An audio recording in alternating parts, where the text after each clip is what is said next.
علیکم سامعین، welcome to my channel voice of Mona. ہماری آج کی سٹوری کا نام ہے بے رحم رشتے۔ امائلہ راول پنڈی کی رہنے والی تھی۔ اس کی شادی گجرات کے ایک گاؤں میں ہو گئی۔ پڑھی لکھی سمجھدار تھی، شوہر سعودیہ میں رہتا تھا۔ وہ کچھ دن کے بعد واپس چلا گیا۔ وہ پریشان تھی، شہر سے ایک دم دیہاتی ماحول میں آ گئی، اس کا دل بھی نہیں لگ رہا تھا۔ پھر وہ شوہر کے جانے کے کچھ عرصے کے بعد ہی میکے چلی گئی۔ وہاں فون کی سہولت تھی۔ پھر اس کے شوہر نے کہا تم جہاں رہنا چاہتی ہو رہو۔ وہ آتا، اسے مل کر چلا جاتا۔ اس کے 3 بیٹے تھے اور 3 بیٹیاں۔ وہ لاہور میں اپنا گھر اور دکانیں خرید چکی تھی۔ وہ آتا چلا جاتا، بچے اسے پہچانتے نہیں تھے۔ وہ پریشان ہو جاتا، وہ باپ کے پاس آتے ہی نہیں تھے۔ اس سے اب فیصلہ کرنا تھا کہ کیا کرنا چاہیے۔ اس نے یہاں جنرل سٹور بنایا اور ادھر ہی رہنے لگا۔ امائلہ نہیں چاہتی تھی کہ وہ یہاں رہے۔ وہ ادھر رہے گا تو بچے کیسے پڑھیں گے، ان کے تعلیم کے اخراجات اور باقی اخراجات کیسے پورے ہوں گے۔ لیکن اس نے واپس جانے سے انکار کر دیا۔ اب وہ پہلے والی بات نہیں تھی، وہ چڑچڑا ہو چکا تھا۔ بچے بھی اس سے بات نہیں کرتے تھے۔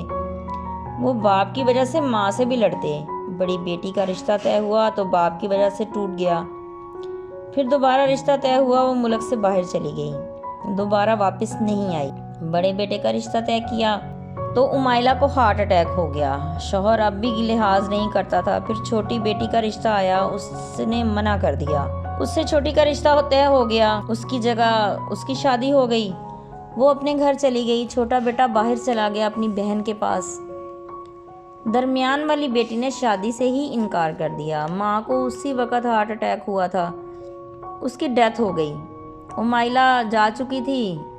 امائلہ کا شوہر بھی 3 مہینے کے بعد انتقال کر گیا۔ اب سب کچھ بچوں کے سر پر تھا۔ بچوں نے گھر شفٹ کر لیا۔ اب وہ 4 بہن بھائی اکٹھے رہ رہے تھے۔ اس میں ایک کی شادی ہو چکی تھی، وہ بھی شوہر سمیت ان کے پاس آ گئی تھی۔ 2 بہن بھائی ملک سے باہر تھے اور یہ 4 یہاں اکٹھے تھے۔ اب سب اکٹھے بیٹھ کر ماں کو یاد کرتے۔ اب انہیں افسوس ہوتا تھا کہ اگر کوشش کرتے تو ماں کا خیال رکھا ہوتا تو شاید آج وہ زندہ ہوتیں۔ اب پچھتانے کا کیا فائدہ۔ یہ ہمارے اپنے قریبی رشتے کتنے بے رحم ہو جاتے ہیں، وہ ہمارا احساس ہی نہیں کرتے۔